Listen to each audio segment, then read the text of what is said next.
Hello and welcome back to Pravus Gaming and EU for the Cossacks, playing as Russia. Alright, so, not a lot has happened in the last couple of episodes. We're expanding slowly but surely in less aggressive means. I say less aggressive, we did conquer all of Nogai. Well, almost all of it. They have one down here, but... you know, it's fine. I mean, we're just dealing with the consequences of those actions, killing off as many of their rebels as we can. We can pick up some military tech, which would be good. Supply limit is nice. Military tactics and better infantry. I like that idea. Let's pick that up. Good. Bohemia, the Evangelical Union. Oh, that's interesting. So, does that mean that the League War is going to start pretty soon? Sure does. Wait, I thought Bohemia was... oh, Bohemia's Catholic. For some reason I thought that Bohemia was Protestant. Most games I play, Bohemia ends up going Protestant. In order to be in direct contradiction with the Emperor, which is usually Austria. Brandenburg also often goes Protestant in my games, so I'm surprised that they're both Catholic. And it looks like Parma is the leader of the Protestant League. Hello! If Bohemia's smart, they should just go ahead and declare this right now. Guarantee a win. I'm not sure that I have really any interest in joining either league, though. I'm Orthodox, it doesn't really matter to me. I can't become a Catholic or Protestant empire anyway. Let's split these guys up. They're suffering a lot of unnecessary attrition. We're about to finish annexing Pskov. The next rebels would be Crimean, and they are ticking down, which means we have officially dealt with all of our issues there. We need to make this as a core because we finished colonizing it, which means we actually can't get our overextension down to 0 to finish this mission as quickly as I would have liked, but oh well. Integration is a slow process. Diplomatic reputation -3. Pskov is officially ours. We don't need to mothball these forts, probably. We're doing fine on money. And let's make sure we keep as much army tradition as possible. Not really enough, but... yeah. Really hard to keep this up there. But we have 54, which is pretty good. That's giving us a nice effect. Good morale of armies, better siege ability. And it's going to get a lot higher, honestly, once I do pick the next idea and get table of ranks. Because as I explained in a previous episode, as I was getting all nerded out by the awesomeness, or the awesome potential, I should say. Oh, Danzig actually managed to deal with the Puritans. Cool, good for you guys. As I was saying about, oh, these are a war galley. I have no interest in you. Get rid of you. There you go. The army tradition decays by, was it 5% per year? Guaranteed. So, let's mothball you. So what ends up happening is it does eventually kind of reach an equilibrium where you're gaining enough per year that you're counteracting the 5% loss per year. There's another core for us. So, you know, if we have really high base increased army tradition from table of ranks, from quality education, and so on, and forts, which is now up to 0.7 per month, then, you know, we'll probably equilibrium out at about 45, 40-ish right now. And then once we get this next idea, this table of ranks, that'll probably go up, so the equilibrium will probably end to like 50-something, 50 plus. Which is good, because it means it's really easy to get your army tradition back up there. You know, the higher the base is, the higher the minimum, the better. So, you know, I don't know. I honestly think that army tradition is kind of underestimated. I think there's a lot of potential with that. So, Theodoro is really small. It'd be easy to kill. I have some pretty decent development here, actually. I'm shocked. Maybe a little bit more on the expensive side to conquer, but they'd be good. The downside is, this is the province I really want, coastal center of trade here, which is now owned by Gashamakama, as I have taken to calling them. So, they're actually more of a priority, but at some point we should just eliminate Theodoro. You know, just put them out of their misery or something. Alright. We have a nice string of forts here, I'm noticing. They're not very efficient. At all. Like, at all. I should consider getting rid of some of these. I mean, I like having the army tradition, but they are costing me quite a bit of money. Alright, well, we're annexing Danzig. It's gonna be a while. Oh, wow. In fact, our diplomatic reputation is so bad that it's stopped. States demand control of territory. The clergy want something, do they? Okay.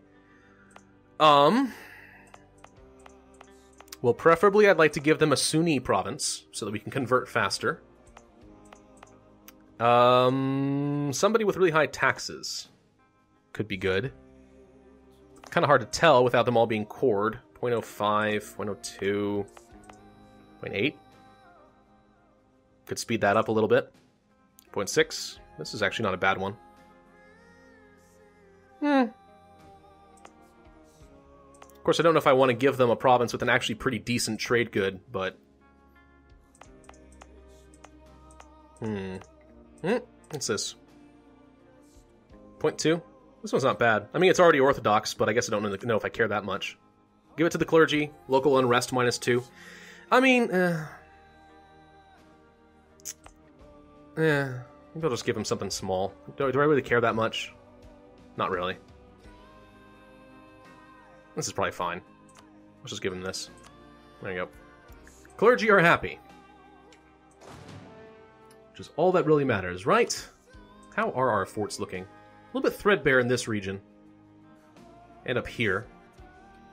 And up here. Yeah, wouldn't be bad to build a fort like here or here. And then one up here. In Karelia, probably. I mean, zones of control are freaking annoying, you know? Like, I know some other people I watch, like Arumba, for example. Really good EU4 player. He hates forts. He thinks they're totally stupid. And I understand his point. I mean, they cost a lot of money, the zones of control are confusing, and he doesn't think that the armor tradition is really worth it. Generally, I would agree. In our case, I think it is worth it. Oop. Our king died. 255. That's not bad. It's a pretty good leader. Oh, wait, I forgot to upgrade our troop type. We should totally do that. Offensive or defensive? I like the idea of having offensive. Yes, we will take our offensive Eastern Musketeers. So we're no longer using pikes. We're finally using muskets.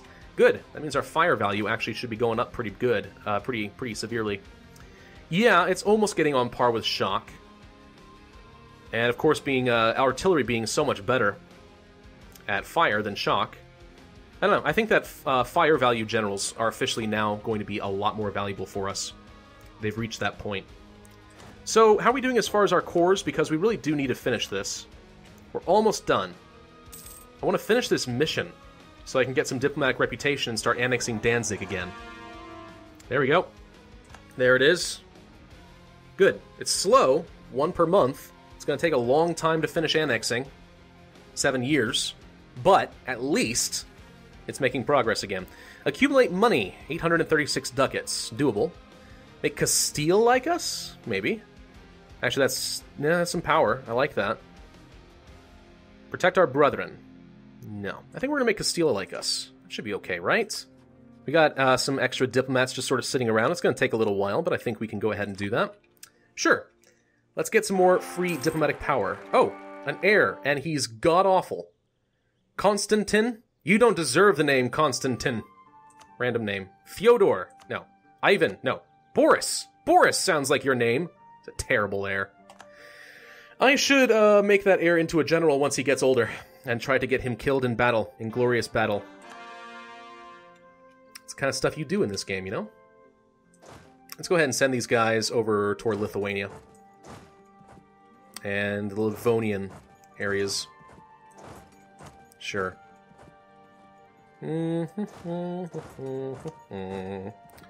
So, my rivals are the Ottomans and Sweden. No good way to get power projection right now. I'm already embargoing the Ottomans.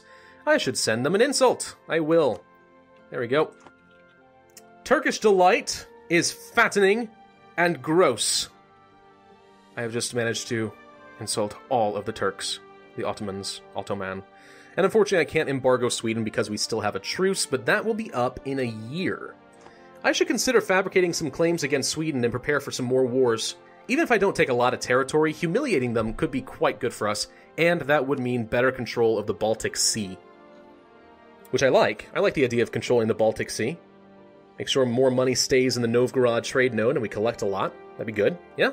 Very good. So what should we fabricate on? Should we take their capital, Stockholm? That could be fun. Sure, let's fabricate a claim on Stockholm. I like that idea. It'd be great. Poor Sweden. We were good friends. Ooh, they got another vassal. Bukhara is getting a little out of control. I'm not a fan. We really should put them down at some point. Look at us, though. Look how big we are. We've blobbed. We're beautiful. We're actually starting to look a little bit closer to the actual Russia. Although, okay, when you really think about it on the map, like, Russia is freaking huge. I mean, this is big enough as it is. But factor in that Russia really extends all the way over here to the Pacific Ocean. I mean, Russia is massive. Massive country, IRL. It's impressive, really. Gold rush! Oh yeah, baby! Wait, we have inflation. I need to pay attention to that. Oh yeah, the inflation's going to go above 5. We need to buy that down. So now I really wish that I had taken the mission to accumulate money, but there was no way of predicting that. So cool, money is good then. Let's buy down our inflation before it creates some very bad events for us, because that does tend to happen. How are we looking on tech? We're ahead of time in 2 of them. Diplomatic tech needs some work, but we also have ideas to go over as well. I mean, like, aggressive expansion, diplomatic reputation would be good. I really could use that for annexation purposes. Diplomatic relations would be good. We really do need to start knocking these out. My question then becomes, is it worth picking up Defender of the Faith?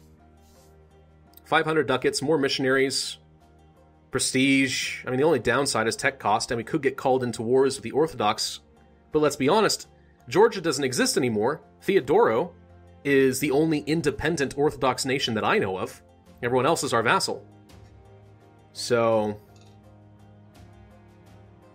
I think it's probably worth picking up. 5% tech cost does suck, but, I mean, we're not going to pick up any tech anytime soon, and the benefits of this could be kind of nice. Yeah, let's do it. We are now the Defender of the Orthodox Faith. We can convert another province. And you know something I forgot to do? Danzig. Can I force my religion? I can. It increases their liberty desire by 50%. Wait, does that... Wait, hang on. Hang on, before I do that, how's that going to mess up our annexation? Doesn't really say. We'll be alright.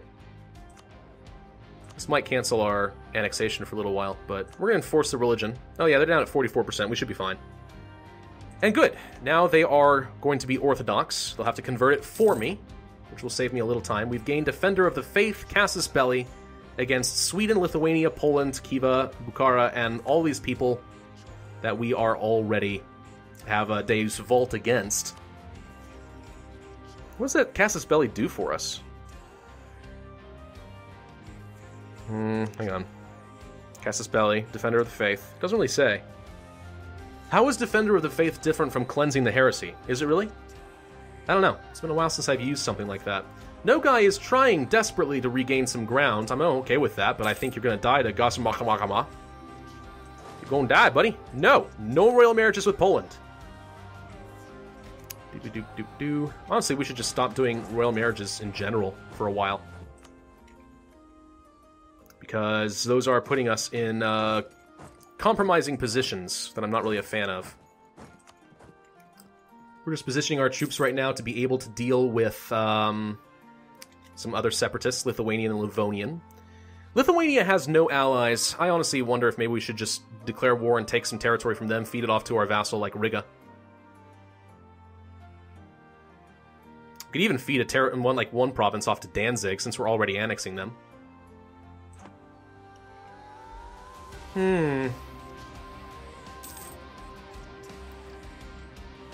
I know a while ago I had considered making Riga into a march. I don't think I'm going to mess with marches anymore, honestly. I don't really think it's that good. I mean, marches, you know, sure.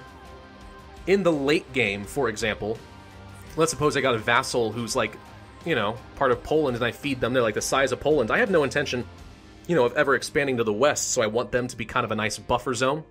Just control this area so I never have to worry about a threat from the west and I have a good, strong vassal. But that takes up a diplomatic relationship slot, and let's be honest, I can probably manage that territory more effectively than they can. And if I make them a march, I can't annex it. And annexation is good. In fact, because I have some influence ideas, you know, annexation becomes pretty cheap. It's a good way to expand for me. That's one of the reasons I'm using vassals as aggressively as I am. Because they're really easy to annex. And the cost per development is pretty low. So I think that, the calculation is, it's 10 admin power per development if you do a regular conquest. It's reduced by 10% if you have a claim, so it's 9 power per development, right?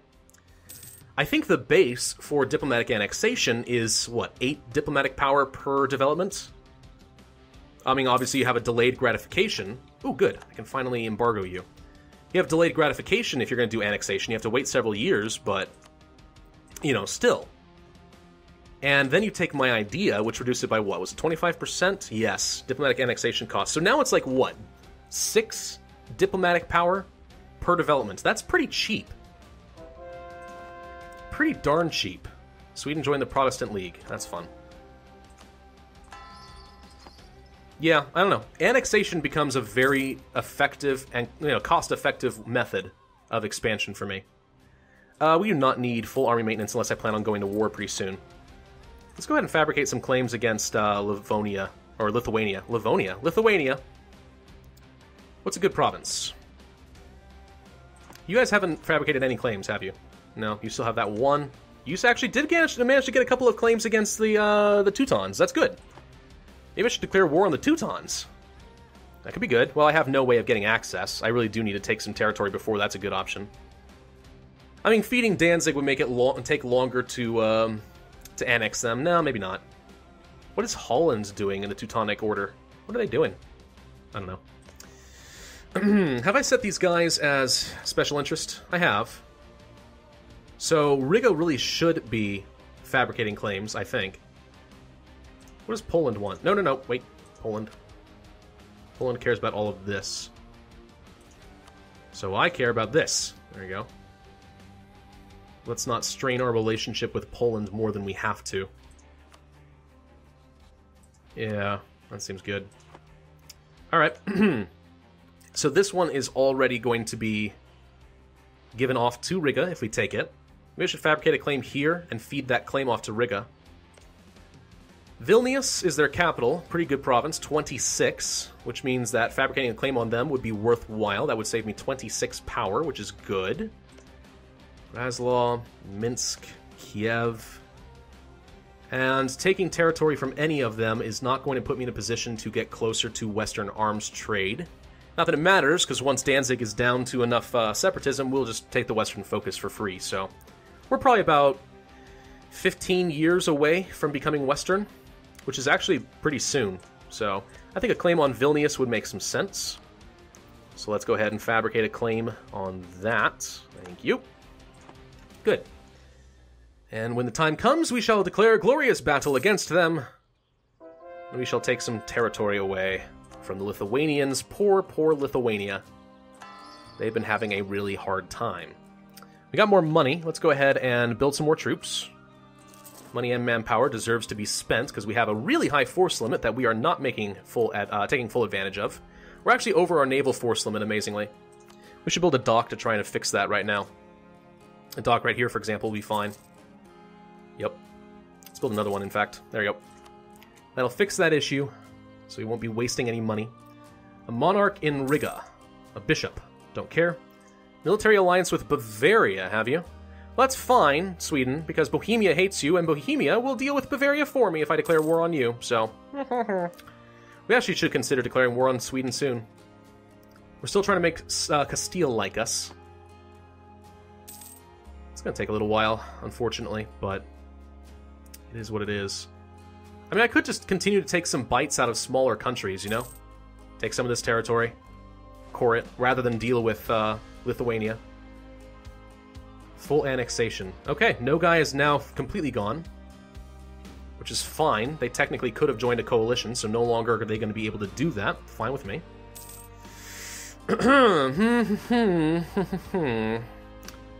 So, what should we do now? I don't know. Lithuania would be a pretty easy way to expand. They have no allies. It'd be pretty easy to eat some more of them. Get some territory, get access through the Teutons and stuff like that, be able to conquer them. Just continue to spread our seed throughout the Baltic Sea. Wouldn't be bad, really.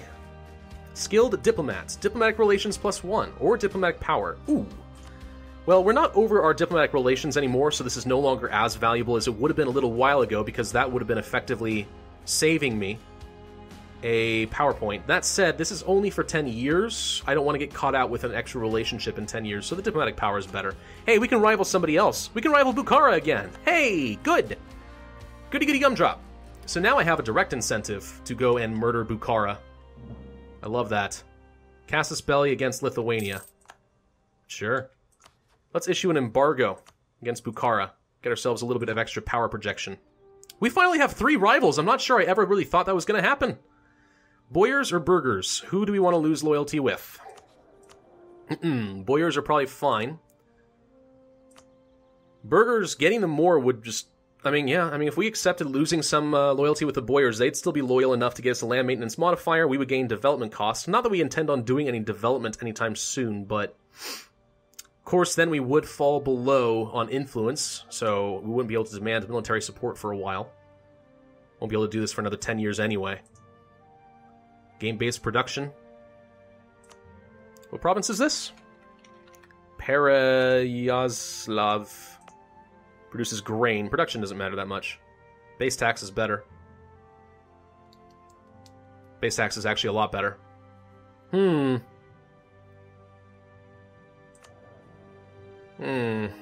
Getting them up another 10 influence would be great, though. That would increase our trade efficiency. We're going to make the burghers like us.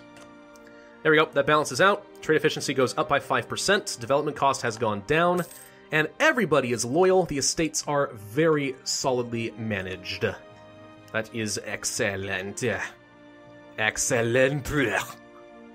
Let's fabricate a claim on this one, since Riga refuses to do it. We'll transfer the claim next time around, I think. But I think that's going to be enough for this video, so thank you guys for watching. This has been Pravus with EU for the Cossacks. If you enjoyed this video, then hit that like button, leave a comment, and subscribe, and I, as always, will see you guys next time.